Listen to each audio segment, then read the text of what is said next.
ఇవాల్టి మన silver screen legend శ్రీమతి SP Shailaja గారితో మాట్లాడబోతున్నాం. శైలజ గారు నమస్కారం. నమస్తే స్వప్న గారు, ఎలా ఉన్నారు? బాగున్నాం, మిమ్మల్ని చూసి ఇంకా బాగున్నాం, ఆనందంగా. 45 సంవత్సరాల కెరియర్ అని మా షో టీం మాట్లాడుతుంటే తెలుసుకున్నాం అనమాట. కానీ మీ గొంతుకి మాత్రం 25 ఏళ్ళు, ఇంకా తక్కువ. ఏం లేదమ్మా, ఏజ్తో తెలుస్తుంది, కొంచెం నాకు తెలుస్తుంది కదా, నా శృతి రేంజ్ తగ్గిందని తెలుస్తుంది. అవునా? బట్ భగవంతుడి అనుగ్రహం అంతే. ఈ మధ్య ఏం పాటలు పాడారు? సినిమాల్లో ఎక్కువ సినిమాల్లో అసలు పాడట్లేదనే చెప్పాలి. బట్ ప్రైవేట్ ఆల్బమ్స్ వాటిలో పాడుతున్నాను. అన్నమాచార్య కీర్తనలు అవి ఈ మధ్యనే పాడడం జరిగింది కొన్నిటికి. ఏదో ఒకటి ఇటు డివోషనల్ కానీ లేకపోతే ప్రోగ్రామ్స్ కానీ అలా పాడుతూనే ఉన్నాను. ఎస్పి శైలజ గారి పాటలంటే ఆ లిస్ట్ ఆఫ్ టాప్ 30 సాంగ్స్ అవి ఎప్పటికీ గుర్తుండిపోయే మంచి మంచి పాటలు పాడారు మీరు. Thank you. సో అంటే అవి యాదృచ్ఛికమా అలాంటి పాటలు మీకు రావడం, మీరు పాడాక వాటికి ఆ బరువు వచ్చిందని? అట్లా ఏం లేదమ్మా, నిజంగానే యాదృచ్ఛికం అనే చెప్పాలి. ఎందుకంటే నేను ఫీల్డ్లోకి రావడమే యాదృచ్ఛికం. నేను అసలు ఒక సింగర్ని అవుతానని, కానీ ఇంట్లో కూడా పెద్ద ఎక్స్పెక్టేషన్స్ ఎవరికీ లేవు. బట్ మా మదర్కి మటుకు ఉండేదన్నమాట. అంటే మిగతా సిస్టర్స్ అందరూ మ్యూజిక్ నేర్చుకున్నారు ఇంట్లో. అవును. సో అమ్మకి ఏంటంటే ఒక్క పిల్లైనా ఒక్క పాట పాడితే బాగుండే సినిమాలో అని. బట్ నాన్నగారేమో కొంచెం స్ట్రిక్ట్గా ఉండేవారు. ఆడపిల్లలు పెద్దక్కలందరూ నేర్చుకున్నారు మ్యూజిక్. అంటే పాడకూడదా, సినిమాల్లో పాడకూడదా? అంటే స్టేజ్ మీద పాడటం కానీ అవన్నీ లేదు. కావాలంటే ఏదైనా కీర్తనలో పాడుకోండి, ఇంట్లో పాడుకోండి, ఏదైనా ఆరాధనోత్సవాలు జరుగుతాయి, త్యాగరాజస్వామి, అక్కడ పాడుకోండి, అంతే. ఆ లెవెల్లో ఆలోచించేవారు నాన్నగారు. అమ్మకి ఏంటంటే అన్నయ్య పాడుతున్నారు కదా ఆల్రెడీ, ఒక్క అమ్మాయి ఒక్క పాట పాడితే చాలు నాకు అని ఆవిడ ఆశ. సో నా దగ్గరకు వచ్చేటప్పటికి ఏమైందంటే కొంచెం సడలింపు వచ్చింది. అంటే స్కూల్ ద్వారా వచ్చింది. స్కూల్లో కాంపిటీషన్స్లో పాడటం, ప్రైజులు రావటం. అవును. సో అమ్మ అది బాగా ఎంకరేజ్ చేసేవారు. అంటే కాంపిటీషన్స్ వరకు నాన్న ఒప్పుకునేవారు, కానీ ప్రోగ్రామ్స్కి వెళ్ళటం, స్టేజ్ మీద పాడటం ఒప్పుకునేవారు కాదు. నాన్నగారికి తెలియకుండా పంపించేవారు అమ్మ. నేను కూడా అది పెద్ద సీరియస్గా తీసుకోలేదు. ఏదో పాడుతున్నాను తెలుసు, పాటలు నేర్చుకోవడం ఇష్టం.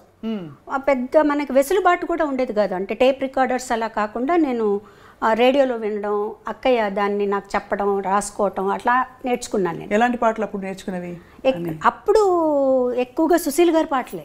అసలు రేపల్లె వేచను, రాధకు నీ వేర ప్రాణం, ఇవన్నీ అన్నమాట. నీ దయ రాధ, పూజలో సాంగ్స్ అన్నీ సుశీల్ గారి పాటలు, అందరి పాటలు నేర్చుకునేదాన్ని. ఒక పెద్ద చేంజ్ ఏంటంటే అప్పుడు యాదోంకి బారాత్ రిలీజ్ అయింది. ఆ పాటలు అసలు ఎక్కడికో తీసుకెళ్ళిపోయాయి. ఇలా కూడా చేంజ్గా ఉంటున్న పాటలు అంతే తప్పించి నేను సినిమాల్లో పాడాలి అనే ఉద్దేశం అయితే నాకు లేదు. అంటే అనుకున్నా మహా అయితే ఒక పాట పాడతానేమో, అంతే. చదువు మీద, కాంపిటీషన్స్ మీద, వీటి మీదే జాస్ ఉండేదన్నమాట. తర్వాత స్పోర్ట్స్లో ఉండేదాన్ని నేను. నేను ఖోఖోలో స్టేట్ సెలెక్ట్ అయ్యాను అనమాట. సో వాటి మీద ఇంట్రెస్ట్ ఉండేది. అవి ఎప్పుడు ఆంక్షలు లేవా? ఆడపిల్లలు స్పోర్ట్స్ ఆడడం ఏంటి? అది కూడా అంటే మాది ఆడపిల్లల స్కూలే కదండి. ఓన్లీ అబ్బాయిలతో ఏం లేదు, అమ్మాయిలతోనే, ఆడపిల్లల స్కూల్స్తోనే కాంపిటీషన్స్ ఉండేవి. అందుకని నాన్నగారు దానికి ఏమనేవారు కాదు. సెలెక్షన్స్ అప్పుడు మటుకు కొంచెం భయపడ్డారు. ఏలూరులో సెలెక్షన్స్ అయింది, స్టేట్ సెలెక్షన్స్. అప్పుడు ఎలా పంపించాలి అని టీచర్లు అందరూ వచ్చి, పర్వాలేదు మేము తీసుకెళ్తామని చెప్పి జాగ్రత్తగా తీసుకెళ్లారు. మా కజిన్స్ ఉన్నారు ఏలూరులో, అక్కడే ఉండాలి అని అన్నీ చెప్పి మొత్తానికి సెలెక్ట్ అయ్యాను నేను. ఆంధ్ర నుంచి నేను ఒక్కదాన్ని స్టేట్ సెలెక్షన్లో నెల్లూరు డిస్ట్రిక్ట్ నుంచి నేను సెలెక్ట్ అయ్యాను అనమాట. అంత ఖోఖోకి. సరే, అప్పుడు యాక్చువల్గా ఇంకా నేను నేషనల్ సెలెక్షన్కి వెళ్ళాలి. సో అదే టైంకి నాకు ఫస్ట్ పాట పాడే ఛాన్స్ వచ్చింది. ఆట కాదు పాట దీంట్లోకి వచ్చాను అనమాట. అట్లా జరిగింది. అది కూడా నేను ఒక్క పాట పాడతానని అనుకున్నా. మళ్ళీ వెనక్కి వచ్చేస్తాను, 9th స్టాండర్డ్ ఫినిష్ చేయాలి, 10th చదవాలి, చదువుకోవాలి అనే ధ్యాస, ఆటల మీద ధ్యాస ఎక్కువ ఉండేది. అలా వచ్చిన దాన్ని ఇక్కడ స్థిరపడిపోయాను. అప్పట్లో మీరు పాడుతున్నప్పుడు అన్నయ్య మీ పాట విని ఎలా స్పందించేవారు? కరెక్ట్ చేసేవారా? నాన్నగారు కరెక్ట్ చేసేవారా మీ పాటని? గమకం ఇలా వనాలమ్మా, లేకపోతే ఇది ఇంకా ఈ శృతిలో ఇలా పాడాలని చెప్పి? కానీ నాన్నగారు పెద్దగా ఏ కరెక్షన్ అంటే అంతగా వినేవారు కాదు. అప్పట్లో ఏదన్నా వస్తే రేడియోలో రావటం, లేదంటే మేము రికార్డ్ చేసుకొని చెన్నై నుంచి నెల్లూరు వెళ్ళి నాన్నగారికి వినిపించడం మేము వెళ్ళినప్పుడు అలాగే జరిగేది అనమాట. సో అన్నయ్య మటుకు చెప్పేవారు. నేను పాడిన వేరే పాటలు కూడా విని ఎక్కువగా నాకు నా మీద సుశీల్ గారి ఇన్ఫ్లుయెన్స్ ఉండేది విపరీతంగా. ఆ స్పష్టత తెలుస్తుంది పలుకులో, చాలా ఉండేదన్నమాట. సో ఎప్పుడు నన్ను హెచ్చరిస్తూ ఉండేవారు అన్నయ్య, నువ్వు సుశీల్ గారి లాగా పాడావంటే మటుకు ఉండలేవు ఇండస్ట్రీలో, ఎందుకంటే ఆవిడ ఉన్నారు, ఆవిడ పాటలు పాడడానికి ఆవిడ పాటే నువ్వు పాడితే ఇంకెందుకు, నువ్వెందుకు, ఆవిడే ఉన్నారు కదా అని చెప్పేవారు. మొత్తానికి ఏమైందంటే తమిళ్లో పాడేటప్పటికి నా ఒరిజినల్ వాయిస్ నాకు తెలిసింది. వేరే ఏలియన్ లాంగ్వేజ్ అప్పటి వరకు నాకు తెలియదు తమిళ్లో ఎలా పాడాలి, నా ఒరిజినాలిటీ బయటకు వచ్చిందనమాట. సో అప్పుడు లక్కీగా ఏంటంటే ఈ జానపదం టైప్ సాంగ్స్ మనం రావటం వల్ల ఆ ఛాయలు కొంచెం తగ్గాయి. అయినా కంప్లీట్గా పోయాయని నేను చెప్పను, ఆవిడ ఇన్ఫ్లుయెన్స్ నా జన్మాంతరం నా మీద ఉంటుంది. సో అది మటుకు చెప్పేవారు. తర్వాత ఎక్స్ప్రెషన్స్ ఇవ్వాలని చెప్పేవారు. కంపోజ్ చేస్తారు అన్నీ ఓకే, నువ్వేం చేస్తావు దానికి, నీ ఎక్స్ప్రెషన్స్ ఇవ్వాలి ఆ పాటలో. లేకపోతే అక్కడ వాళ్ళు యాక్ట్ చేస్తారు ఓకే, ఆ పాట బ్లాండ్గా ఉందనుకో వాళ్ళు మటుకు ఏం చేస్తారు, ఆ పాట నువ్వు అనుభవించి నువ్వు కూడా కొంచెం నటించాల్సి ఉంటుంది. ఈ రకంగా చెప్పి, లేకపోతే మొట్టమొదటి పాటలు వింటే చాలా స్ట్రెయిట్గా బ్లాండ్గా ఉంటాయి పాటలన్నీ. కానీ అప్పట్లో అంత ఇన్సిస్టెన్స్ కూడా తక్కువ ఉండేది కదా. అంటే మనకి ఉదాహరణకి లీల గారి పాటలు, తర్వాత సుశీలమ్మ, జానకమ్మ ఆ జనరేషన్లో కొంచెం ఎక్స్ప్రెషన్ ఎక్కువ వచ్చింది. కానీ అంతకుముందు ఇలాంటి ఎక్స్ప్రెషన్ అయితే లేదు, వేరే విధంగా. ఎందుకంటే అది డ్రామాల నుంచి వచ్చారు కదండి, స్టేజ్ నుంచి వచ్చారు. అవును, వాల్యూమ్ ఎక్కువ. అవును, వాల్యూమ్ మీదే ఉండేది పాట అంతా, వాళ్ళకి భావం మీద తక్కువ. ఒక రకంగా భావం మనకి ఆ భావం రావాలి అంటే ఘంటసాల గారు, జానకి గారి దగ్గర నుంచే వచ్చింది ఆ భావాన్ని తీసుకొచ్చి. సుశీల్ గారి వాయిస్కి భావం అక్కర్లేదు అసలు, ఆవిడ గొంతుకు అలాగే ఏ భావమైనా పలికేస్తుంది అనమాట. సో వాటి నుంచి నెమ్మదిగా దాటుకుంటూ ఎలా దాటుకోవాలి, మైక్ సెన్స్, మైక్ వాయిస్ని ఎంతలా ఉపయోగించుకోవాలి, మైక్ ముందు ఎలా పాడాలి, స్టేజ్లో మైక్ ముందు ఎలా పాడాలి, ఇవన్నీ వీళ్ళందరినీ చూసి నేర్చుకున్నాను. మీరు పాడే టైంకి కూడా ట్రాక్ సిస్టమ్ ఉండిందా, లేక కొంత నేను లేదండి, ట్రాక్ లేదు, లైవ్ అంటే సింగిల్ టేక్ ఆర్టిస్టులు అందరూ కలిసి వాయించడం అంతే. మళ్ళీ ఒక తప్పు చేస్తే అందరూ వాయించారు. చాలా కష్టం అంటే అది ఆ స్కూల్ అలవాటు అయిపోయిన తర్వాత మిగతా చాలా ఈజీ అనిపిస్తాయి. ట్రాక్ పాడడం ఈజీ అనిపిస్తుంది, ఎందుకంటే అక్కడ చాలా జాగ్రత్తగా ఒక 30 పీస్ ఆర్కెస్ట్రా ఉందనుకోండి, పక్కన కో ఆర్టిస్ట్ ఇంకో చోటుకి వెళ్ళాలనుకోండి, ఇవన్నీ దగ్గర పెట్టుకోవాలి మనం.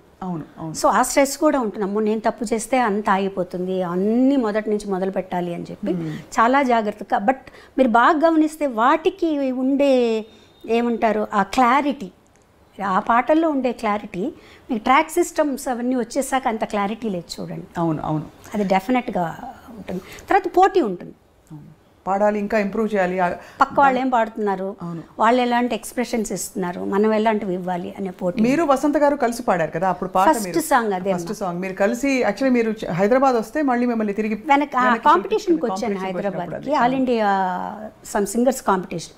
మన చిత్తరంజన్ గారే దానికి జడ్జిగా వచ్చారు. ఆ రోజు పాడేసి లక్కీగా నేను వసంత ఇద్దరం పాడేసి ట్రైన్ ఎక్కాము. ఇద్దరు కలిసి పాడారా? లేదు, తను ఒక సాంగ్ నేను ఒక సాంగ్, తనకు ఫస్ట్ ప్రైజ్ నాకు సెకండ్ ప్రైజ్ వచ్చింది ఆ కాంపిటీషన్. తనేమో రారయ్యా పోయిన వాళ్ళు అని గాజులకి స్టైల్లో ఒక పాట పాడింది. నేను ఏం పాడానో నాకు అంతగా గుర్తులేదు, రాధకు నివేర ప్రాణమే పాడాను అనుకుంటానండి. సో అది పాడిన తర్వాత మధ్యాహ్నానికి మాకు అప్పుడు ఫోన్లు ఎవరింటికో తెలిసిన వాళ్ళ ఇంటికి ఫోన్ చేసి అన్నయ్య పిల్లలిద్దరిని ట్రైన్ ఎక్కించి మార్నింగ్ కల్లా చెన్నైలో ఉండేటట్టు చేయమన్నారు అనమాట. సో ఆ కాంపిటీషన్ పాడి ట్రైన్ ఎక్కి వచ్చేసాం.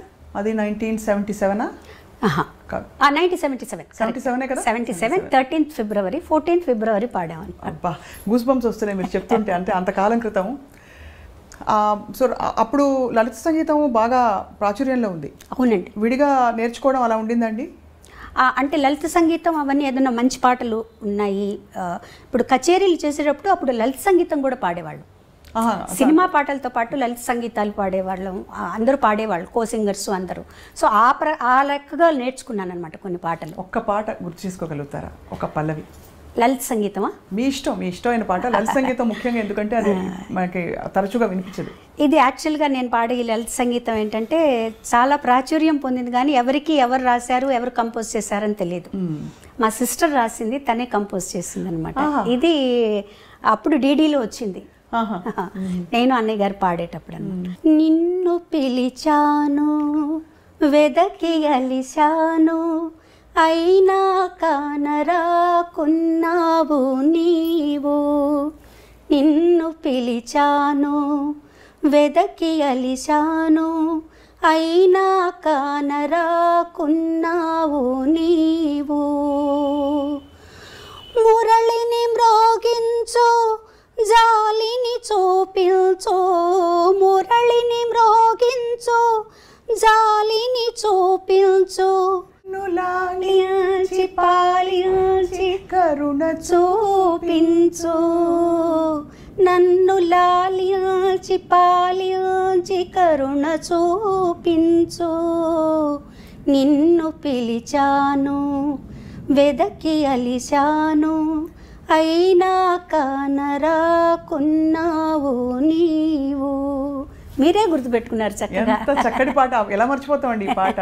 మేము పెరుగుతున్నప్పుడు ఈ పాటలన్నీ కూడా వినికిడి మీద చాలా ఇష్టమైన, ఇప్పటికీ ఈ మధ్యలో కూడా టెలికాస్ట్ అవుతుంది. నిత్య సంతోషన్ గారు ఫోన్ చేశారు, అది ఎవరు రాశారో కొంచెం చెప్తారా లిరిక్స్ అంటే, మా సిస్టర్ ద్వారా పంపించామన్నమాట అది. సో అలా పాట ప్రయాణం మొదలై మీరు పాటకే ఖోఖో కాదని చెప్పి ఇటు మళ్ళీపోయారు. ఖోఖోని మిస్ అయ్యారా కొంచెం? అయ్యో వెళ్ళి ఆడాలి. డెఫినెట్గా స్కూల్ మిస్ అయ్యాను నేను. అంటే 9th మధ్యలోనే వచ్చేసాను. వచ్చేసిన తర్వాత ఇంకా ఒక తమిళ్లోకి వచ్చేసిన తర్వాత కొంచెం తమిళ్లో ఎక్కువ బిజీ అయిపోయాను నేను. సో అప్పుడు 9th మధ్యలో ఆపేసి రావాల్సి వచ్చిందనమాట. తర్వాత 10th ప్రైవేట్గా రాసి చదివాను. బట్ ఆ స్కూల్ అట్మాస్ఫియర్, కాలేజ్ అట్మాస్ఫియర్ ఇవేవి తెలియవు నాకు. బట్ ఎలా అయినా డిగ్రీ చేయాలని ఒక ఆశ. అవును. తర్వాత మళ్ళీ ఒక 5 years తర్వాత డిగ్రీ ఫినిష్ చేశాను. శైలజ గారు, మిమ్మల్ని ఎప్పుడు చూసినా అప్పటి నుంచి ఇప్పటిదాకా మీరు పాటలు పాడిన తీరు, ఇప్పుడు లాస్ట్ ఇంటర్వ్యూ మనం చేసినప్పుడు చాలా పద్ధతైన పెంపకం కొట్టొచ్చినట్టు కనిపిస్తుంది. ఎవరి ప్రభావం? అన్నయ్య ప్రభావం లేకపోతే నాన్నగారు అమ్మగారు అలా చెప్పించి?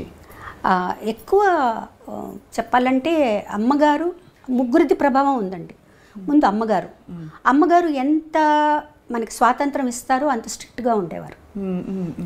దాన్ని మీరు ఉపయోగించుకోండి తప్పించి దాన్ని నిరుపయోగం చేసుకోకూడదు. నేను ఇచ్చే స్వాతంత్రాన్ని దాన్ని చక్కగా ఉపయోగించుకోండి, అంతేగాని ఓవర్గా ఇవన్నీ ఉండకూడదు.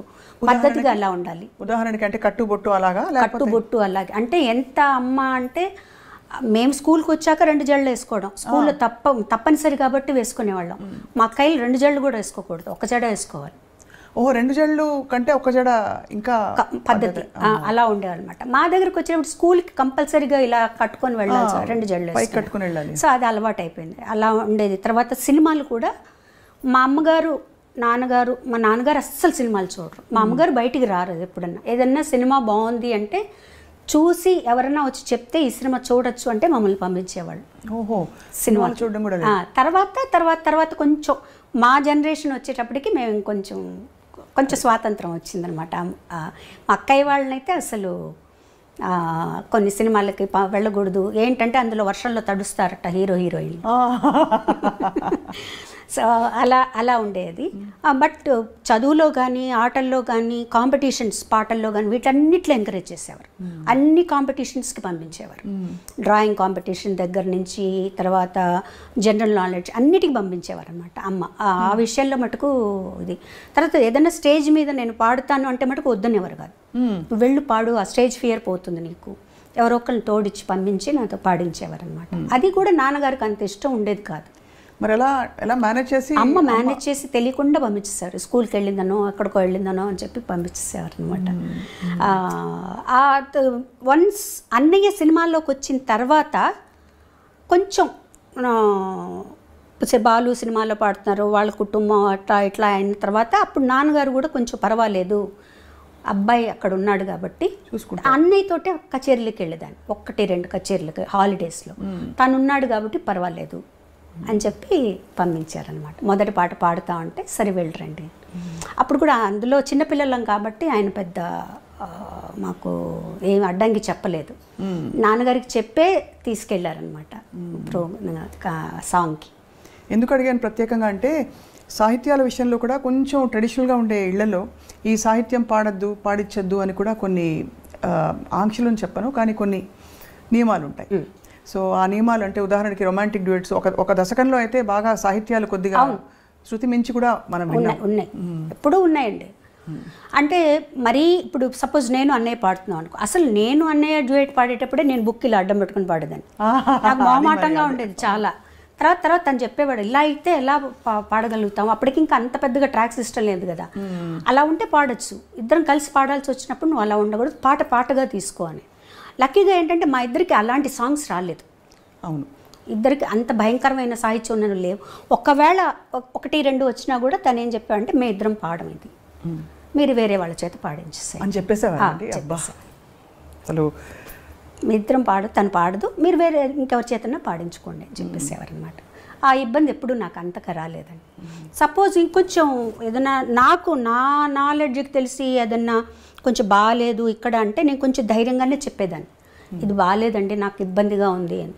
అప్పుడు కొంచెం మన మాటను కూడా వినేవాళ్ళండి. అప్పుడు మీరు వదులుకోవడం కూడా పెద్ద విషయం, అంటే అవకాశం కదా. అవును అవును. అంటే మీరు దేనికి ప్రాధాన్యత అంటే వస్తున్నాం అప్పుడే కదా, మేము కూడా వస్తున్నాం. ఒక సాంగ్ వదులుకోవడం అంటే అది చాలా పెద్ద విషయం. ఎప్పుడైనా చూపుకుంటుందా ఇప్పుడు తలుచుకుంటే? అంటే మంచి పనే చేశాను అనిపిస్తుంది. చాలా గొప్ప విషయం అండి, నా కళ్ళలో నీళ్ళు వస్తున్నాయి మీరు చెప్తుంటే. ఎందుకంటే నాకు ఎప్పుడు మీలో ఒక గుణం, ఇది వ్యక్తిగతం అయితే ఏమనుకోకండి, కానీ అన్నయ్య గీసిన గీత నేను దాటకూడదు, అన్నయ్యకి తగ్గట్టుగా నేను ఉండాలి, అమ్మ నాన్నకి తగ్గట్టు ఉండాలనే ఆ చక్కదనం మీలో కనిపిస్తుంది. అంటే అన్నయ్య కూడా ఎప్పుడు కూడా నువ్వు ఇలా ఉండాలని ఎప్పుడు చెప్పలేదండి.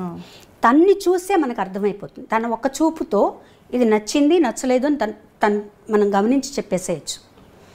మన బిహేవియర్ ఎలా ఉన్నప్పుడు తను ఒక చూపు చూశాడంటే సేమ్ మా మదర్ అనమాట, ఓకే అర్థమైపోతుంది తనకు నచ్చలేదు, తనకు నచ్చినట్టు మనం ఉండాలి.